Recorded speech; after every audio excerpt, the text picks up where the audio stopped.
ध्रुव जी ने कहा, हे बाबा, जब यह तन मन धन सब भगवान का है, उनकी इच्छा हो हमें रखें या अपने शरण में बुला लें। अब हमें चिंता नहीं उनकी, उन्हें चिंता हमारी है। हम तो उनके निस्बत से, उनके नाम से निकल चुके हैं ना, तो अब उनको चिंता हमारी करनी है। ध्रुव जी महाराज से देवर्षि नारद जी ने कहा कि बिने गुरु होते कि ज्ञान, और ज्ञान की हो ही विराग बिनो, और गाँव ही वेद पुराण, सुख की लगे हर भगत बिनो। हे बालक, बिना गुरु के ज्ञान नहीं होता है, और तूने भी गुरु मंत्र नहीं लिया, इसलिए जाओ, वापस जाओ और मंत्र लेकर के तब आओ। जब आप मंत्र लेकर के आएंगे तो भगवान आपको अवश्य मिल जाएंगे। उस बालक ने कहा कि हे प्रभु, अब आपसे बड़ा संसार में गुरु कहाँ मिलेंगे? कि काल करे सो आज कर, अब आज करे सो अब पल में परले होगी, बहुत करोगे कब। हे बाबा, अरे हम काल के ऊपर क्यों छोड़े?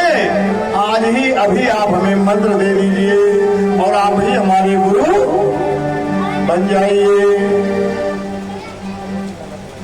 ध्रुव जी से देवर्षि नारद जी किसी प्रकार से निपट नहीं पाते हैं। ध्रुव जी उन्हीं को फंसाते हुए चले जा रहे हैं। देवर्षि नारद ने उस बालक को मंत्र दे दिया, मंत्र दे दिया। मंत्र कौन सा दिया? फिर जान लीजिए, गुरु मानने से होते हैं, बनाने से नहीं होते। साल साल 2-3 साल बीत जाए, गुरु बाबा का दर्शन न करो, गुरु वही होने चाहिए जो आपके सुख दुख में हमेशा आपके साथ में खड़े मिले। जैसे बृहस्पति थे, देवताओं के साथ खड़े रहते थे। शुक्राचार्य थे, राक्षसों के साथ खड़े रहते थे। उसी प्रकार से गुरु होना चाहिए कि जब भी आपकी इच्छा शक्ति जागृत हो, अपने गुरुदेव को आप बुलाना चाहें तो वो आपके यहाँ आ जाएं। ऐसा भी नहीं होना चाहिए कि अयोध्या में हो अंगूठा लेके चला, जिंदगी बीत गई तो हमारे तो गुरु बाबा ना आए, जीवन बीत जाए और गुरु बाबा का दर्शन न कर पाओ। गुरु पूर्णिमा साल में एक बार आता है, नहीं अधिक तो गुरु पूर्णिमा को तो गुरु बाबा का दर्शन करना चाहिए। उस बालक ने मेरी मौसी केला मांग रहे हैं। मेरी मौसी केला मांग रही है। केला मांग रही? कम कर जाएंगे ना। अच्छा तो ले जाओ भैया। प्रेम से बोलिए जय श्री राधे। जय श्री राधे।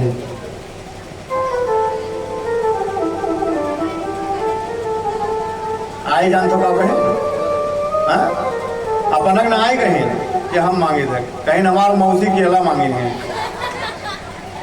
अब बताओ, अपना कहते तो नदी दिन घर के मीरा मालिक है और नाव लिए थे मौसी का। अरे तू तो कह दो तो सब कुछ देख लीजिए भाई, मालिक है नहीं है वहां देखो माता जी तो कहा जी मालिक वही है। प्रेम से बोलिए जय श्री राधे। इस प्रकार से ध्रुव जी को नारद जी ने मंत्र दिया। आप लोग भी इस मंत्र का एक बार जाप कर ले तो बहुत अच्छा होगा। ओम नमो भगवते वासुदेवाय, ओम नमो भगवते वासुदेवाय, ओम नमो भगवते वासुदेवाय, ओम नमो भगवते वासुदेवाय।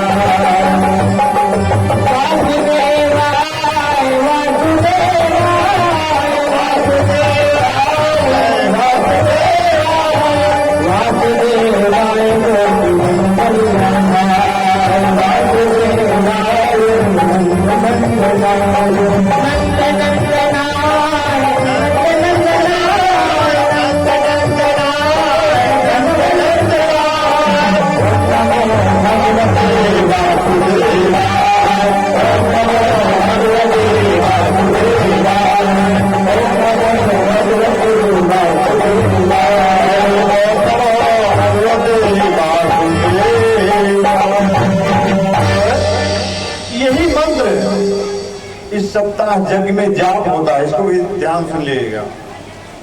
जो भागवत कथा गोविंद जी का बैठता है इसी मंत्र का जाप किया जाता है। ओम नमो भगवते वासुदेवाय। कितने लोगों ने कहा? हाथ उठाइए। सभी लोगों ने कहा। सभी लोगों का गोविंद जी से हाथ जोड़ करके प्रार्थना है कि जिन लोगों ने भी हमारे भगवान का नाम लिया सबके यहाँ पे माता लक्ष्मी जी का आगमन हो, उनके घर में किसी भी प्रकार का कोई कमी न रहे। इस प्रकार से जब मंत्र मिल गया तो ये बताओ गुरु बाबा का कुछ देख जाए ना देख जाए? बिना देहे गुरु मंत्र पूरा होगा? और छोटे से बालक के पास में वहां जब कुछ नहीं है तो क्या करे? उसका निगाह एक वाटिका पे पड़ गया जिसमें सुंदर सुंदर फूल फूले थे। उसी में से जाकर के उसने पुष्प को तोड़ा और गुरुदेव के चरणों में अर्पण कर दिया। उन्होंने कहा, हे बालक जा, जब तू शिष्य बन गया तो तू मधुबन के गलियों में चला जा। आज भी वहां पे गोविंद जी विराजमान हैं। तेरा कल्याण होगा, तेरा उद्धार होगा।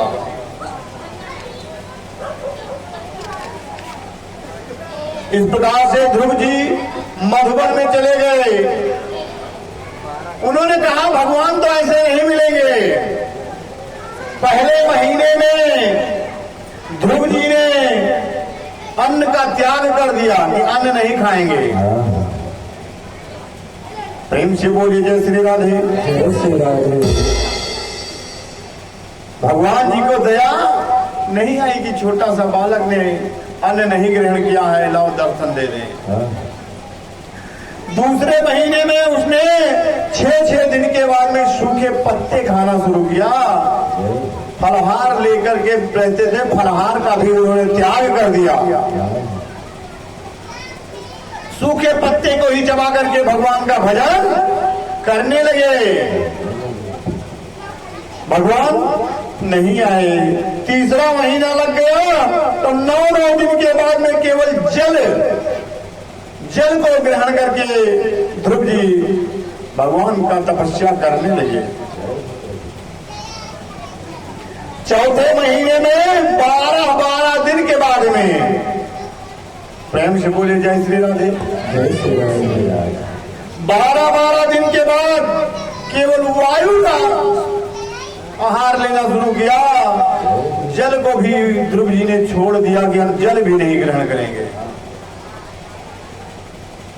5वें महीने में भगवान का ध्यान करके अपने सांस को ब्रह्मांड पे चढ़ा लिया और पैर के अंगूठे को पृथ्वी पे दबा करके एक अंगूठे पे अपने शरीर को धारण कर लिया। सांस लेना ही बंद कर दिए, भगवान में लीन हो गए। और जैसे ध्रुव जी ने सांस लेना बंद किया, संसार की सांस बंद हो गई। सारा संसार उथला पुथल मच गया। सारे देवता भगवान के शरण में चले गए। हे प्रभु, सब लोगों के सांस नहीं चल रहे हैं, दया दृष्टि बनाइए, कृपा निधान दया करिए। भगवान ने कहा, मेरा एक अनन्य भक्त जन्मा है जिसने अपनी सांसों को बंद कर लिया है। आप लोग धैर्य रखिए, मैं शीघ्र अतिशीघ्र अपने भक्त को दर्शन देने जा रहा हूं। गरुड़ पे विराजमान होकर के भगवान ध्रुव जी के सामने प्रकट हुए।